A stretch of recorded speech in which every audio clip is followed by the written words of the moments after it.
علیکم دوستو، M S سے اردو پوائنٹ میں ہم آپ کو خوش آمدید کہتے ہیں۔ دوستو، آج ہم سلطنت عثمانیہ کے ان حیران کن روایات کی طرف لے کے جائیں گے جس کے بارے میں شاید کم ہی لوگ جانتے ہوں گے۔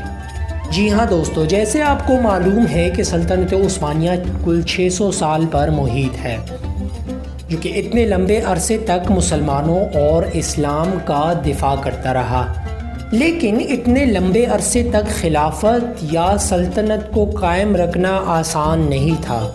اس کے پیچھے وہ سخت فیصلے ہیں جو نئے آنے والے یا نئے بننے والے سلطان کو کرنے پڑتے تھے، ایسے فیصلے جن کا ہم تصور بھی شاید نہ کر سکیں۔ مگر ہم 1299 سے لے کر 1922 تک محیط اس عظیم سلطنت کو اگر دیکھیں تو کل 36 سلطان گزرے ہیں۔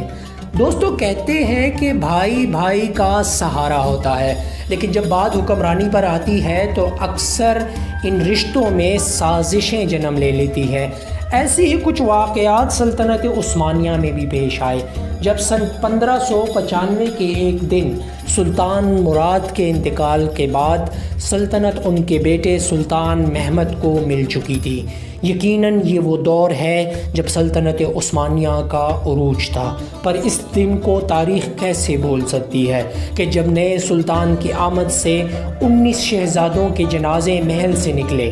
جی ہاں دوستو، یہ سارے جنازے نئے سلطان محمد سوئم کے اپنے بھائیوں کے تھے، جو اس وقت روایات کے مطابق نئے سلطان کے انتخاب کے ساتھ ہی سب کو باری باری قتل کیا گیا۔ تاریخ دان لکھتے ہیں کہ شہزادوں کو ایک ایک کر کے سلطان کے سامنے لایا گیا۔ ان میں جو عمر میں بڑا شہزادہ تھا، جو کہ کافی خوبصورت اور صحت مند جسامت کا مالک تھا، نے کافی التجا کی کہ میرے بھائی، آپ میرے والد کی جگہ ہو، خدا را مجھے قتل نہ کرو، جس پر غم سے چور سلطان محمد سوائے افسوس کے ایک لفظ نہ کہہ سکے۔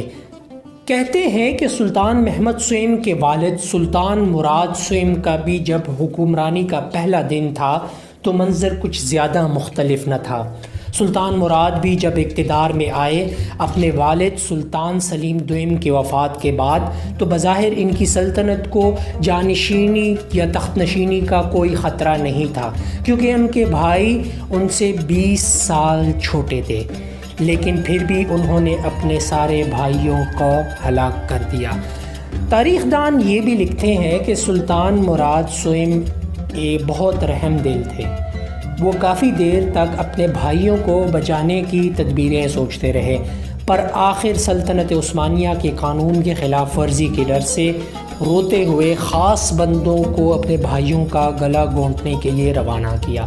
یہاں یہ بتانا ضروری ہے کہ شہزادوں کو قتل کرنے کے لیے ان کا غلط ہونا ضروری نہیں تھا، بلکہ یہ سلطنت کے وسیع تر مفاد اور بغاوت سے بچانے کے لیے کیا جاتا رہا، کیونکہ دوسرے شہزادوں کی موجودگی میں غالب گمان ہوتا تھا کہ کچھ فوجی سلطان کی بجائے باقی شہزادوں کو زیادہ اہمیت دے اور ان کو غداری پر اکسائے، اور اس وقت بہت سے علماء اس روایت کے حق میں تھے کہ امت مسلمہ کے عظیم تر مفاد کے لیے یہ اقدام درست ہے۔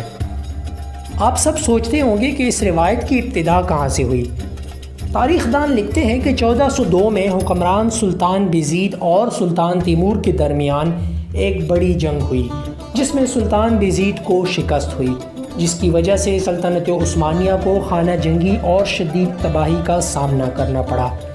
بیزید اول کی وفات کے بعد ان کے چاروں بیٹے اپنے حامیوں کے ساتھ کئی سال تک ایک دوسرے کے خلاف لڑتے رہے۔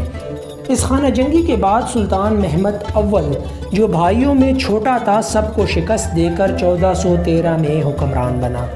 لہٰذا 1481 میں سلطان محمد دوئم نے تقریباً 100 سال پہلے ہونے والے ان واقعات کے تناظر میں اپنے انتقال سے کچھ سال قبل اپنے خیالات کا اظہار کیا اور باقاعدہ اجازت دی کہ جو بھی بیٹا حکمران بنے وہ ٹھیک کرے گا کہ وہ دنیا کی بہتری کے لیے باقی بھائیوں کو ہلاک کر دے۔